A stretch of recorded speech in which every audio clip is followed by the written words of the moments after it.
Grosse séance jambes dans une putain de salle ici à Bali où ils font principalement du crossfit.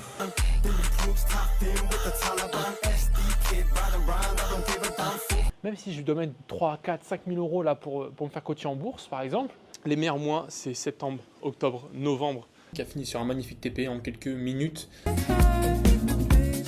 Les amis, ça y est, de retour ici sur YouTube pour reprendre les vidéos après avoir fait une petite pause pour prendre des vacances, pour me ressourcer, etc. Ça m'a fait énormément de bien. Bon, je vous cache pas, là, je suis toujours en vacances à l'heure où je fais cette vidéo, mais je me suis dit qu'un petit vlog des familles pour reprendre les vidéos pourrait être assez intéressant, surtout qu'on est dans un très bel endroit. J'ai passé de super vacances, donc j'espère que vous aussi. J'ai vu franchement des paysages juste magnifiques. Pour ceux qui ne savent pas, j'ai fait un peu un road trip en Indonésie avec toutes les îles autour de Bali. Franchement, c'est juste magnifique. Je vous le conseille à 100%.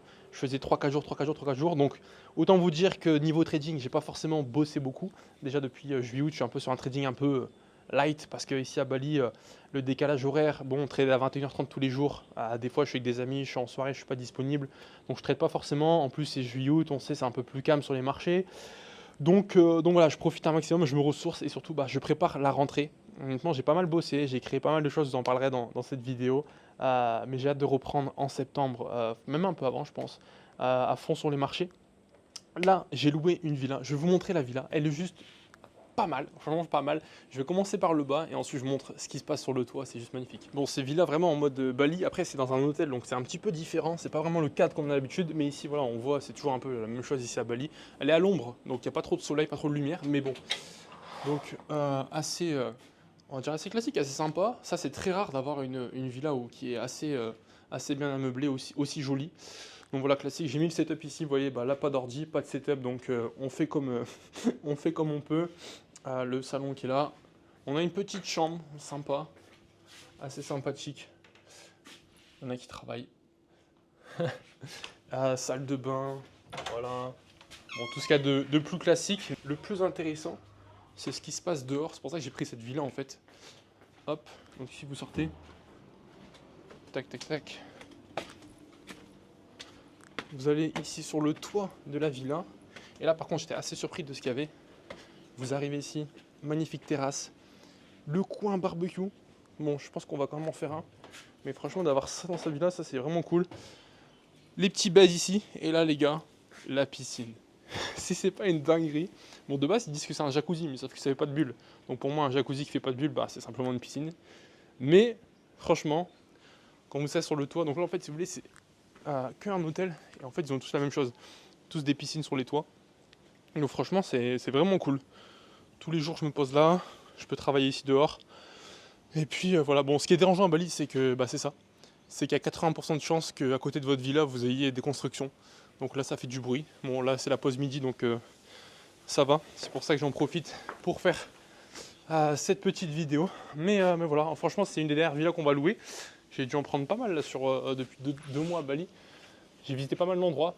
Et ouais, Bali c'est cool, mais ça reste compliqué pour le trading, le décalage horaire. C'est pour ça que j'aime bien venir au mois de juillet-août parce que je sais que je ne trade pas forcément trop et que je peux me permettre de ne pas être focus à 100% sur le trading. Mais bon, je ne vous cache pas que là, j'ai vraiment hâte de rentrer à Dubaï, de reconfigurer le setup, d'avoir ma time zone intéressante et de charbonner parce qu'on le sait très bien, vous l'avez vu dans la précédente vidéo que j'ai faite, où je vous montre tout le track record sur 4 ans en trading. Les meilleurs mois, c'est septembre, octobre, novembre sur les marchés, en tout cas pour ma stratégie. Donc là, j'ai hâte de finalement me ressourcer et de retourner bosser sévèrement. Une des missions qu'on a au mois d'août avec madame, c'est de retrouver un nouvel appartement en fait à Dubaï parce qu'on a lâché notre appartement qu'on avait depuis 2 ans à l'été avant de partir du coup sur Bali. Parce que simplement, on voudrait... alors déjà, première chose, parce qu'on ne savait pas comment ça allait se passer au niveau du contexte avec l'Iran, etc. Donc on s'est dit, bon, on ne va pas relouer pour 1 an, ne sachant pas comment ça va se passer. Parce que finalement, là, sur l'année 2026, j'ai pas été très souvent à Dubaï, peut-être 2 mois. Et donc ça faisait chiant en fait, de louer un appartement à l'année, ne sachant pas comment ça va évoluer au niveau du conflit. Donc là, on veut retourner à Dubaï parce que bon, il faut un peu qu'on soit stimulé, quoi. Vous voyez, parce qu'à Bali, bon, c'est motivant quand même, mais je ne cache pas que le délire de voir des belles voitures, de voir des gens bien habillés, des gens qui ont réussi, ça motive, ça tire vers le haut. L'environnement, il joue beaucoup. Et donc moi, ça me manque. Toi, je sais pas si ça te manque en vrai un peu. Ouais, si ça me manque. Puis même, on pourrait pas rester 1 an ici à Bali. Il faudrait forcément c'est complémentaire quoi. Dubaï, Ouais, Bali. enfin Quand pour je nous, suis trop à Dubaï, j'ai envie un peu de retourner à Bali, un peu de nature. Et quand je suis trop à Bali, au bout d'un moment, c'est Dubaï ça. me manque. Donc, C'est ça qui est compliqué. Mais en fait, c'est voilà, moi je pense que 2 mois, 3 mois à Bali c'est bien, surtout là quand il fait beau. Mais là, ça va être les bons jours. Enfin, ouais, d'ici mois d'octobre, ça va être les bons jours à Dubaï. Et en vrai, c'est un mood. Alors, vraiment, les gars, d'être à Dubaï quand c'est l'hiver, là-bas, quand il fait 25 degrés tout le temps, c'est vraiment trop bien. Parce qu'il y a tellement de choses à faire aussi. Donc voilà, là il faut qu'on recherche. Donc là, je suis en recherche active. J'ai l'impression que je repars 2 ans en arrière. Tu sais, quand on a commencé à Dubaï, de chercher un appartement, de faire les visites et tout. c'est toi qui les avais faites en C'est plus. toi, cette année, tu vas tout faire. Non, bon alors là pour négocier. Non, mais c'est intéressant, c'est quand même les prix ont bien baissé à Dubaï avec ce qui s'est passé. Donc, mais là, l'idée, ce qui va changer, c'est qu'on va peut-être chercher de trouver un appartement plus sur 6 mois et pas de le louer à l'année. Le louer sur 6 mois et après faire une autre partie de l'année Bali, ailleurs. Je trouve que c'est peut-être le bon compromis, on va voir. On va Il va falloir tester. qu'on trouve des proprios qui sont OK de louer que 6 mois. Et ouais, ça va être un peu plus compliqué, je pense. De retour sur les marchés après avoir fait une petite pause de quelques jours, j'ai attendu qu'on ait le CPI qui soit sorti hier, donc les chiffres de l'inflation, qui nous ont donné un petit peu un contexte aussi macroéconomique sur cet été, sur comment va se projeter la fin de l'été. Donc les chiffres ont été conformes aux prévisions, ce qui est une bonne chose du coup pour les indices US parce qu'on est en train de valider potentiellement une seule baisse des taux, enfin une seule augmentation des taux sur cette année 2026. Donc, ce qui a relancé un petit peu une hausse enfin, qui a confirmé en tout cas une hausse des indices qu'on pouvait avoir depuis ce rebond ici. On a pu voir sur le Nasdaq le 30 juillet, donc depuis le début août, on a eu un rebond sur les indices. Pour moi, la target est toujours haussière. Ici, ma target de cette semaine, ça va devenir ici nettoyer la buy side qu'on a mis en place depuis plusieurs mois maintenant, depuis le mois de juillet. Donc l'idée, voilà, c'est de venir ici, on est en train de créer une contraction. Moi, c'est de venir vraiment déborder ici tous ces sommets qu'on a laissés. Donc ça me target pour aujourd'hui ou demain. Donc vraiment sur l'achat, on est bullish en daily. Également, on est bullish en horaire, comme on peut le voir. On a une contraction qui est en train de se former. Mais ici, on a pu voir que cette semaine, donc ça c'était mardi, la veille du CPY, on est venu chasser la liquidité à ces niveaux-là, prise de liquidité. Et on a relancé une dynamique haussière en formant ici un breaker block sur du H4. Donc ça vraiment c'est bullish. On voit tant qu'on maintient pour moi ce niveau-là, on est amené à venir déborder ici le previous daily high, le high ici de mercredi dernier et ensuite du coup la buy side daily qui est au-dessus, qui est notre target majeur. Donc moi c'est vraiment ce que je vais attendre pour cette session. Donc en termes de setup un peu plus précis, là il nous reste 15 minutes avant l'ouverture. Moi ce que j'aimerais avoir aujourd'hui, ici on voit qu'on a une consolidation qui est créée depuis la session asiatique. Ok, je vais vous mettre un petit peu les sessions. Alors on va voir, tac. Je vous mets les sessions, donc on voit qu'on a la session asiatique ici. Donc de manière générale on contracte ici. Moi ce que j'aimerais bien avoir dans l'idéal pour chercher de l'achat, ça va être d'acheter sous le prix de minuit et d'acheter après une phase de manipulation. Donc là ce qu'on aimerait voir si on veut prendre de l'achat, c'est d'avoir une phase de manipulation ici au sud qui vienne prendre pourquoi pas déjà cette sell side ici, l'Asian Low et pourquoi pas ici ce sell side qui couvre un VGH4. L'idée serait de venir chercher ici et là de commencer ici dans cette zone à trouver un setup d'achat pour aller target ici nos buy side majeurs et plus haut. Ok, donc moi c'est vraiment le setup du jour, ouais, c'est très clair. D'ailleurs je ferai peut-être une vidéo sur tout le process que je mets en place à 15h, donc une demi-heure avant ma session, pour définir tous mes niveaux, définir mon biais, définir mes zones, où est-ce que je vais acheter pour savoir exactement ce que j'attends. Et une fois que j'ai ma session qui s'ouvre, je sais exactement mes alertes où elles sont mises et je sais exactement ce que je dois attendre pour pouvoir exécuter une position. D'accord? Parce que c'est pas le fait d'arriver sur le graphique à 15h30, regarder ce qui se passe, prendre position. Non, il faut que d'abord, il y a moi j'appelle ça une carte du marché, une carte graphique qu'il faut élaborer avec les niveaux de liquidité, les targets, les liquidités qui ont déjà été balayées, les liquidités qui ont été créées, les liquidités externes, les liquidités internes. Tout ça en fait va me permettre de définir mon biais et la direction. Et ensuite on va essayer de définir aussi nos zones pour pouvoir opérer sur le marché. Donc tout ça on le met en place.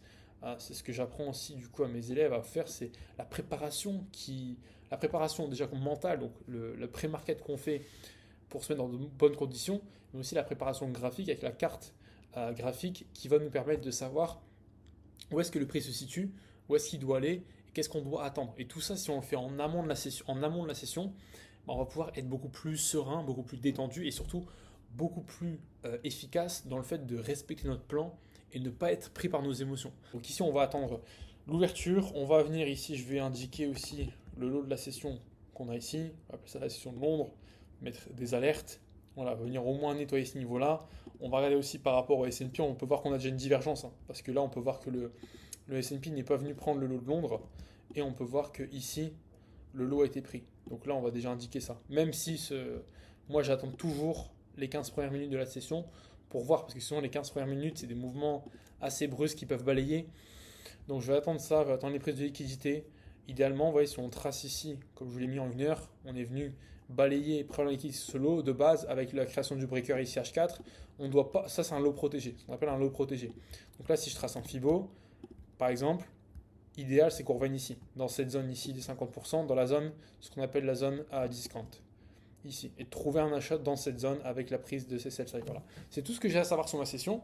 J'ai défini mon biais, mes zones, mes liquidités.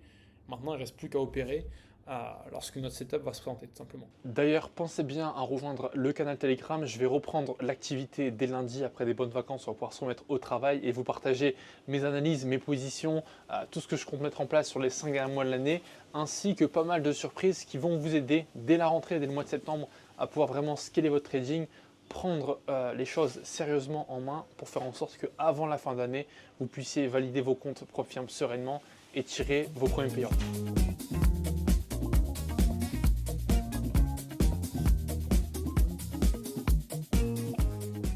Il y a une chose qui est bien avec Bali, les gars, c'est un peu comme à Dubaï, c'est la facilité d'accès à tout. Et surtout à Bali, parce que la ville elle est encore plus petite, enfin l'île elle est petite et donc tu peux facilement bien manger. Il y a beaucoup de restaurants, il y a beaucoup de paddle, tu as la mer qui est tout le temps à côté de toi. Et souvent c'est un peu comme Dubaï en termes de service, il y a une bonne qualité de service. Mais ce qui est un peu différent de Dubaï, j'ai envie de dire, et peut-être un peu mieux, un peu moins bien, ça dépend. Mais c'est vraiment le côté où à Bali, tu ressens beaucoup plus la liberté qu'à Dubaï. Alors je ne vais pas trop en parler parce qu'après je vais me faire censurer, etc. Mais à Bali, en fait, je ne sais pas comment décrire, c'est le sentiment aussi que c'est sur une île. Mais on peut tellement avoir accès facilement à tout qu'on a le sentiment de liberté, il n'y a pas trop de règles, tout le monde roule un peu comme il veut, on est en scooter. Tandis qu'à Dubaï, voilà, il y a beaucoup de règles, il y a beaucoup de radars, il y a beaucoup de lois, etc. Et du coup, je sens qu'au bout d'un moment, à Dubaï, tu ressens un peu ce sentiment où tu es un peu, j'ai envie de dire, pas oppressé, mais tu sens que tu n'es pas forcément libre de tout ce que tu as envie de faire. Donc voilà, Bali, c'est pour ça que j'aime bien aussi venir l'été, c'est qu'on peut vraiment déconnecter, faire un peu ce qu'on veut, et tout en gardant une bonne qualité de service en fait. Et du coup, tu manges quoi là? Un peu de tout, là, viande hachée, brocoli, cottage cheese, pommes de patates douces, avocat, œufs et houmous. En vrai, c'est très bon. Full protéines et après on va faire une petite séance, enfin une grosse séance parce qu'on a une grosse préparation à faire.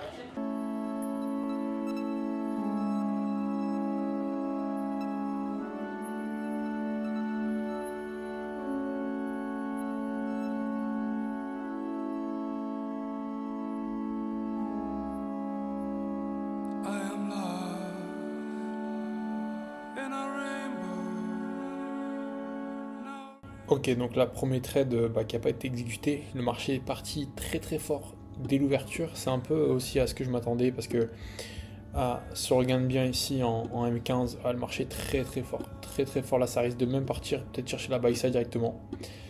Au vu de la force là, voilà, mèche. Donc en fait, ici ce que j'avais identifié, on avait quand même ici le breaker en M15, on avait eu la divergence SMT, on est venu prendre les lows ici de la session de Londres, chose qu'on n'a pas fait sur le Nasdaq. Sur le S&P. Et donc ici on avait un très beau CISD avec le FVGM15 et on l'a très bien retesté ici à l'ouverture. Et on a bien eu notre, entre guillemets, notre manipulation, l'accumulation ici, la manipulation. Et ensuite l'expansion haussière. Alors moi j'aime pas rentrer à la clôture des bougies. Parce que là, rentrer à la clôture M1, ça aurait été un trop gros SL.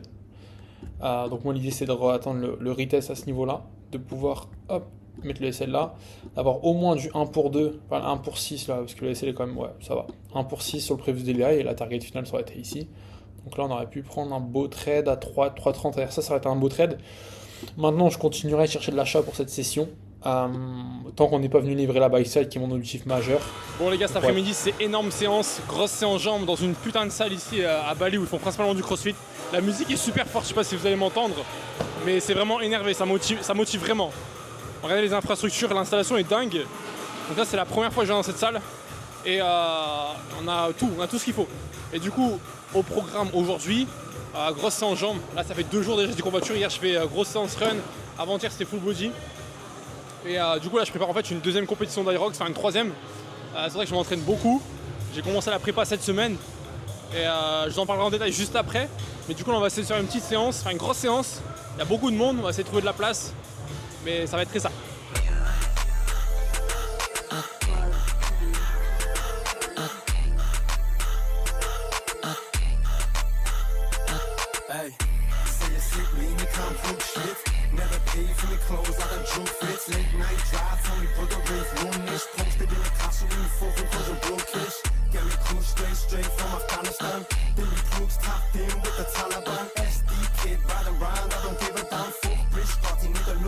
Kaliman, I would liggen in een kroeg, laat hem liggen. Paar bitch, dark skin, tell her wiggen. Music and some money, I'ma never stop wigging. Party till the morning, tell her never stop twigging. Hit me telegram, tell me who the cop and X. Le Nasdaq est littéralement parti du coup comme une fusée. Pas eu de retest, donc malheureusement il n'y aura pas de position aujourd'hui sur cette session. Simplement parce qu'on est parti très fort. C'est vrai que j'aurais pu rentrer à la cassure ici ce niveau-là. Personnellement, je le fais jamais, j'attends toujours un retest. Mais voilà, ça risque de forcément louper certaines positions quand le marché est très très bullish. C'est vrai que d'ailleurs, on aurait pu aller chercher au minimum 1.8 R et après, si on aurait éventuellement trailé la position, bon, honnêtement, j'aurais tout coupé. Donc, pas de regret sur cette position. Maintenant, il va falloir attendre de nouvelles structures. Pourquoi ? Parce que le prix est venu livrer une target majeure. Et aujourd'hui, une des règles principales quand vous prenez position sur le marché, c'est de définir est-ce qu'il y a un niveau de TP, est-ce qu'il y a un niveau de liquidité pertinent que le marché doit venir chercher. Ici, notre niveau de liquidité pertinent, c'était clairement la buy side qu'on avait laissée depuis plusieurs semaines. D'accord, vous voyez, si on s'est arrêté juste avant, on s'est arrêté juste avant, et on a complètement chuté avant de revenir une troisième fois, ne pas réussir à le casser, et seulement aujourd'hui on l'a cassé. Donc pour vous montrer que des niveaux peuvent être protégés, et on peut s'arrêter, voilà. C'est pour ça que le prix a été compliqué au mois de juillet, puisqu'on a vraiment feinté beaucoup. Et donc là, on n'a plus de niveau de liquidité pertinent, d'accord ? On n'a plus de target, moi j'appelle des targets clean. Si on a un niveau précis qu'on va aller chercher, si on avait un niveau de buy side, etc., le prix était bullish dans toutes les UT, le marché est venu livrer sans souci, en respectant, encore une fois, les structures, les niveaux liquidés. Donc tout ça, c'est important. Et il faut aujourd'hui, quand vous avez un mouvement comme ça, un marché qui prend 200, 300 points en 30 minutes à l'Open US, en fait, pour moi, la journée est terminée. D'accord, le marché a fait le mouvement du jour, est venu livrer des points de niveau, des points de liquidité majeurs. Il n'y a plus rien à prendre pour moi, d'accord. Donc je ne vais même pas essayer de trouver un retest comme je l'attendais. Je peux essayer de prendre un retest comme ça, parce que j'ai plus de niveau de liquidité clair. À part le prochain niveau qui soit le Previous Monthly High, mais on est très loin pour l'instant. Ok, donc s'il y avait eu un retest ici, par exemple, j'aurais pris ce niveau pour essayer d'acheter. Mais là, le marché a tout livré, donc je ne vais pas chercher de l'achat aujourd'hui et je ne vais pas non plus chercher de la vente parce qu'en me disant que le marché est parti comme ça, il va forcément retracer. Le billet reste bullish, le marché peut très bien continuer de monter et c'est pas un petit retracement qui va m'intéresser. Ok, moi ce que je veux c'est les gros mouvements et aujourd'hui on avait le setup mais il n'y a pas eu l'exécution parfaite qu'on attendait. Je peux vous donner un exemple par exemple sur le BTC. Ce que j'appelle target clair au niveau du prix, c'est que j'ai un niveau précis, un niveau pertinent de venir placer mon TP. Et j'ai des niveaux que le prix a envie de venir chercher. Si je prends exemple ici sur le marché du BTC, on est venu ici, déjà, alors le flux est complètement vendeur, on respecte ici le VGH4. Hier, ce qu'on vient faire, c'est qu'hier, on vient prendre le prévu daily, on vient clean la liquidité à ce niveau-là. Et l'idée, c'est qu'on n'est pas venu chercher le prévu daily low. Et hier, ça c'était avant-hier, et du coup, hier, pareil, ce niveau de sell side ici, on l'a laissé intact. Donc ça, c'est des gros niveaux de liquidité, vous voyez ? Donc ici, le prix est venu retravailler le BPRH1. Ici, on retravaille actuellement le VG. Pour moi, ici, c'est un très bon niveau de vente pour venir livrer tout simplement ma sell side ici. D'accord ? Le but, c'est de venir chercher la sell side qu'on a ici en dessous. Donc là, j'ai des targets clairs sur le prix que je pourrais aller viser en cas de vente.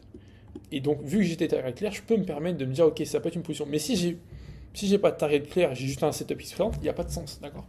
Il faut vraiment combiner toutes les pièces du puzzle. C'est pour ça qu'aujourd'hui, on met en place un système qui est mécanique avec des critères précis, une checklist précise à prendre pour pouvoir prendre position. Donc là, l'idée, ça va être de chercher un setup ici. J'ai mis une alerte. Si le prix commence à terminer son mouvement ici haussier, on voit qu'on est sur une tendance haussière en M5. Si on se reverse ici, après la prise de liquidité ici, si on break ici, potentiellement, je me placerai en vente pour aller chercher les previous daily low.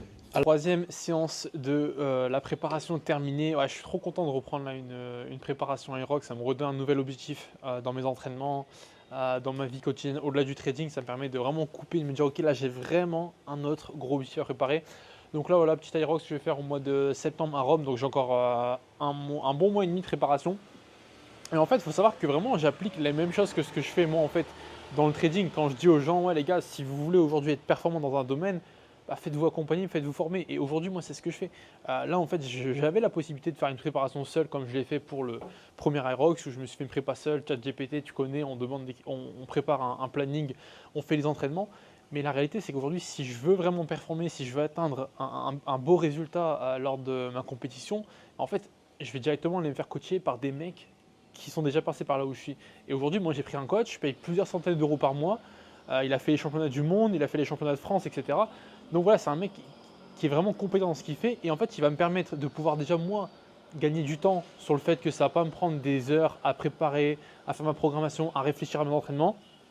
Lui, il va me faire un programme détaillé. Il a tout fait sur une application, c'est super bien fait. Du coup, ça me fait gagner énormément de temps et d'énergie mentale à réfléchir à ce que je dois faire. Et surtout, je sais que ce que je fais, c'est vraiment adapté à moi et c'est vraiment utile aujourd'hui pour que je puisse avoir des bons résultats. Parce que souvent, voilà, vous voyez le bruit à balise, c'est ce que je vous dis, c'est que là je fais une petite vidéo, il y a un chalumeau dehors, c'est n'importe quoi. Bref, donc en fait c'est vraiment adapté à moi, à où j'en suis actuellement dans ma préparation, dans mon niveau et où je vais être. Et donc en fait je fais confiance vraiment aveuglément et du coup j'exécute vraiment mes séances, je fais ce qui est écrit, je respecte à la lettre les séries, les entraînements, etc. Et je sais que je vais tendre vers le résultat que je veux parce que il sait comment faire. Et dans le trading, c'est pareil. Aujourd'hui, si vous voulez vraiment avoir des résultats performants, si vous voulez vraiment réussir à avoir des bons résultats, oui, vous pouvez très bien faire de l'autodidacte, aller sur YouTube, mais ça vous prendra sûrement plus de temps. Il y aura sûrement plein d'incompris, plein de choses que vous ne maîtrisez pas. Alors que si vous faites accompagner sur quelque chose de bien précis dans lequel vous voulez exceller, le meilleur choix aujourd'hui, c'est de faire accompagner par quelqu'un qui a les résultats que vous voulez. Donc voilà, c'est un peu moi la philosophie que j'applique. Là, pareil, sur cet été, je me suis formé pas mal à l'investissement. En fait, j'ai pris des formations, je me suis fait coacher, etc. En fait, j'ai investi dans moi parce que je sais que le temps que je vais gagner, ça vaut bien plus que l'argent que je vais dépenser. Même si je dois mettre 3, 4, 5 000 euros là pour me faire coacher en bourse, par exemple, ça vaut bien plus que la somme que je risque de perdre en investissant dans des actions pourries, en faisant n'importe quoi, ou ça vaut bien plus que peut-être 1 an ou 2 ans à stagner sans avoir de résultats. Donc autant le faire maintenant, plutôt qu'essayer moi-même et de perdre 1 an et de perdre de l'argent, autant investir directement.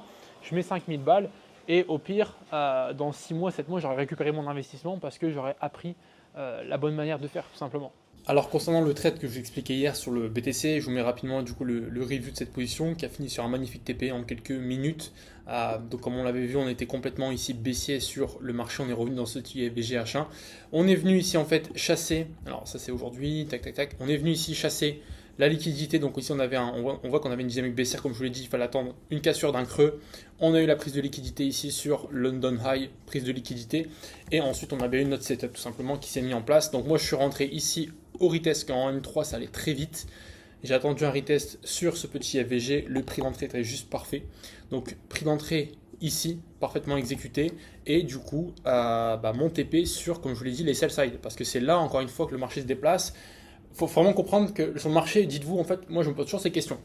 Où je suis sur le prix et où je vais. En fait, quand vous posez ces questions-là, c'est en mode, je suis sur le point A, quel est mon point B? Où est-ce que en fait, le marché se déplace de niveau en niveau. Donc quel est le prochain niveau évident? C'est ça qui est important de se répondre, c'est le niveau évident.